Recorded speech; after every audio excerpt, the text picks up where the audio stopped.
এখন একটি কবিতা পাঠ করছি, আবৃত্তি করছি।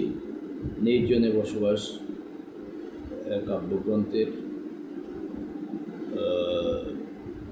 লিখেছেন অধ্যাপক মীর হোসেন। কবিতার নাম জীবনের দাবি। নির্জনে বসবাস 12 পৃষ্ঠায় আছে। জীবনের দাবির নেই কোনো শেষ। ভাত কাপড়ের দাবি শুধু গরিবের, মানসম্মতভাবে বাঁচার দাবি মধ্যবিত্তের, গাড়ি বাড়ি নিয়ে আধুনিক জীবনযাপনের দাবি উচ্চবিত্তের।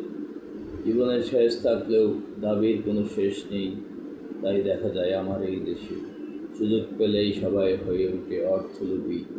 তারা অর্থবিত্তের জন্য শুধু নীতিহীন কাজ করে না, প্রয়োজনে আরও নোংরা জঘন্য পথ করে। আবার বিপরীতে দেখা যায় সুযোগের অভাবে কেউ কেউ সৎ থাকে, হঠাৎ সুযোগ পেলে তারাও হয়ে ওঠে আগ্রাসী।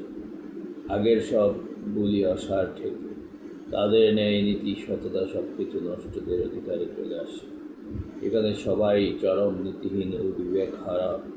এভাবে দিনে দিনে গড়ে ওঠে বৈষম্যমূলক সমাজটা। এখানে একদিকে থাকে বিত্তবান, অন্যদিকে সর্বহারা। উচ্চবিত্তরা রাষ্ট্রের সুযোগ সুবিধা কাজে লাগিয়ে সম্পদের পাহাড় গড়তে রীতিমতো দানবীয় আচরণ করে। গরিবেরা নিঃস্ব দিশেহারা হয়ে শুধু বেঁচে থাকার সংগ্রাম করে। আসসালামু আলাইকুম।